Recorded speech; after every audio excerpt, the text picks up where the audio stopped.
Stop it. Stop it.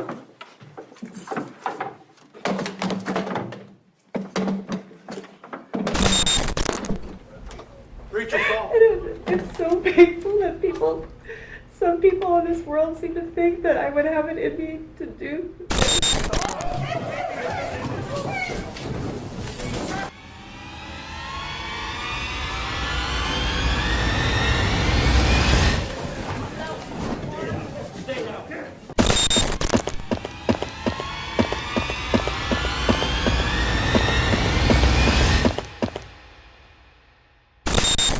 20th of July 2019 must be regarded as one of the most serious instances of manslaughter it is possible for any imagination to conjure. In July 2019, the quiet suburb of St Clair in Sydney, Australia, was shaken by a deeply disturbing incident.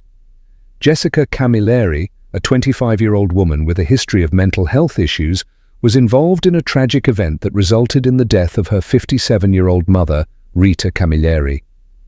This incident not only exposed the depths of Jessica's challenges, but also highlighted the shortcomings of the system in addressing severe mental health issues. Hello, this is Alison from Police Emergency. We just received a call from this number. Yes, I need you to get the ambulance and the police out here immediately. To which address? Please come. I need you. This is a immediate life or death situation. Which suburb or town is that in? St Clair, St Clair, Okay, St so Clair. St Clair, and what's the nearest crossroad, please? What's the nearest one? Listen, can you talk to the neighbour? I'm flustered. Can you just talk to him? Could you? Because my hand's bleeding. Yeah. Thank you. Can you talk to? Oh, my finger's broken. I can't. It's all right.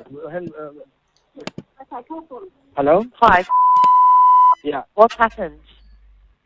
I don't know. We was just at home, but she just come in screaming for help. And when suddenly I opened the door, she said, just help me and call the police or ambulance.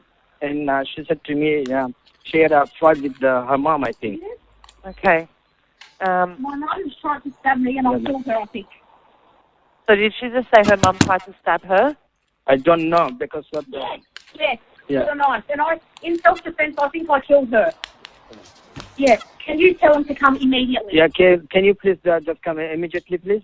Okay, so she believes that she may have killed her mother? Yes. Yeah, she said like this, yeah. Yes. And where, is this at, is that where you are at the moment? Sorry, me? Yeah, so where are you at the moment? I'm in Oh, okay, but she's... Yeah. Is she with you at the moment? Yes. Yeah, she's in the front yard of my house. Okay, all right. So how old is her mother? How old is your mother? My mum's dead, I think. But how old is she? 57. 57. So is she not conscious? Nah. I stabbed her because she tried to kill me. Okay, and you didn't check if she was breathing? No, we can't Could you go come to there. the house? There's a kid in there. Could you come with me, please? No, I can't go. Sorry about that. Nah. Okay. There's a kid, a 4-year-old kid on the in the house. And The events unfolded on the evening of July 20th, 2019, when Jessica, during a heated argument, attacked her mother with multiple kitchen knives. The confrontation escalated, resulting in numerous stab wounds. The severity of the attack was such that several knives broke during the incident. The altercation ended in an extremely distressing manner, with Jessica carrying her mother's head out onto the street, a sight that left neighbors and first responders deeply traumatized. Despite the extreme nature of the incident, there had been warning signs leading up to it. Jessica had a history of aggressive behavior, and neighbors had reported several concerning incidents. One family friend and neighbor had even warned Rita about the potential danger Jessica posed. However, Rita, a devoted mother, refused to believe that her daughter could cause such harm, often dismissing concerns by saying, "Not." No, because we didn't go to her house because I'm outside of my house because I can't go there. okay. Yeah, please. Okay, so do you know what the lady's name is? And my fingers are broken. My Yeah, fingers are broken. her mother was his name, her name. Rita Camilleri. Is that your name? Is that the lady's name who called? Yes, yes. Can I talk to her? Lady, can you hear me? Yes, I can. Your name's Jessica? My fingers are broken. Okay. Mum has had enough of me because I admit I've been a challenge, and this ongoing thing's been going for months anyway. She had enough of me. She grabbed me by the hair and dragged me from my room all the way to the kitchen, and she got a knife and she tried to stab me with it, and I grabbed the knife off her because I thought she was going to stab me, so I stabbed her back. And I was so heated up with anger, I just kept stabbing and stabbing and stabbing her, and I took off her head. Her head is, I ran to my neighbour, not this neighbour, my other neighbour before this one, who's on the other side. He was at work. I told him to call the ambulance and the police immediately. He's going to do so, but no one's at home because everyone in the family is at work now. So he wasn't much help. He said, all I can do is I'll call the police and the ambulance to my address, and I thought it was going to take a bit of time, so I ran to my other neighbour on the other side. Okay. And I had my mum's head in my hand. I know this sounds insane, but I was taking it for evidence to show the neighbour. In the struggle, in the frustration, I didn't know what I was doing. I cut her head off. I chopped her head off with a knife. Okay, what type of knife was it? There was all sorts of knives. There was about 7 knives I was stabbing her with. A few of the knives broke. When that knife broke, I got another one and did the same. Where's the knives now? They're all in the kitchen. There's blood everywhere. There's blood everywhere. Yeah. And you're outside the house? Yes. The ambulance and the police have rocked up. Do you want to stay on the phone? No, that's okay. What's your phone number, Jessica? Look, you're better off. This is my mum's phone number, but my mum's not here anymore, okay? She's gone. Okay, what's your date of birth? October 12, 1993. Over here. All right, I'll let you go speak to the police. Yeah, hang up, okay? Okay, bye. Because I can't, I'm full of blood.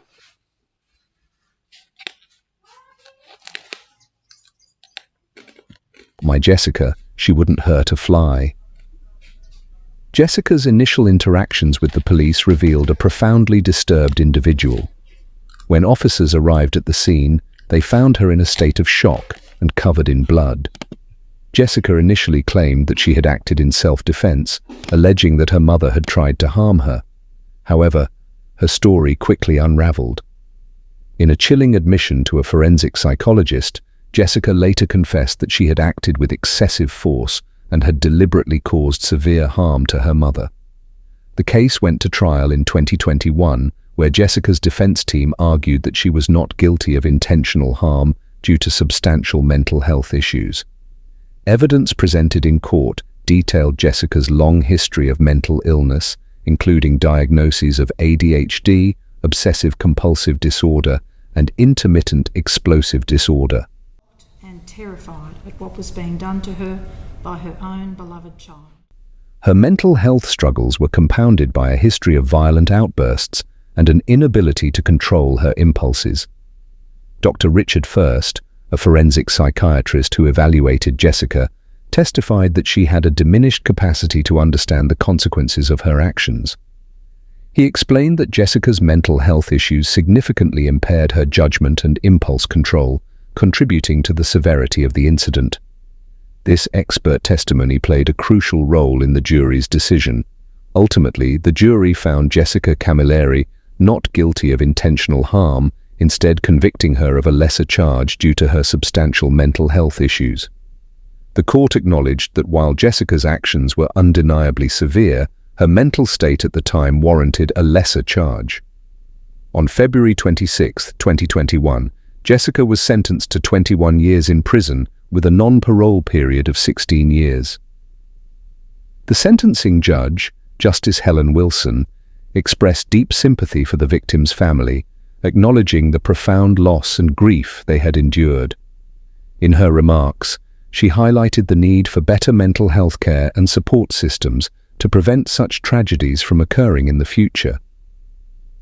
This case underscores the critical importance of addressing severe mental health issues with appropriate treatment and intervention, Justice Wilson stated. The Camilleri case has since sparked discussions about the treatment and management of individuals with severe mental health issues. Advocates have called for increased funding for mental health services, better support for families dealing with challenging behavior, and improved crisis intervention strategies. The tragedy serves as a somber reminder of the potential consequences when mental health issues are left unaddressed and untreated. In the wake of her conviction, Jessica Camilleri remains incarcerated, her future uncertain. The case continues to be a poignant example of the complexities surrounding mental health and criminal justice, highlighting the need for comprehensive approaches to support those with severe mental health challenges while ensuring the safety of the community. For the family and friends of Rita Camilleri, the loss remains a painful reminder of a life taken too soon and the systemic failures that contributed to the tragedy.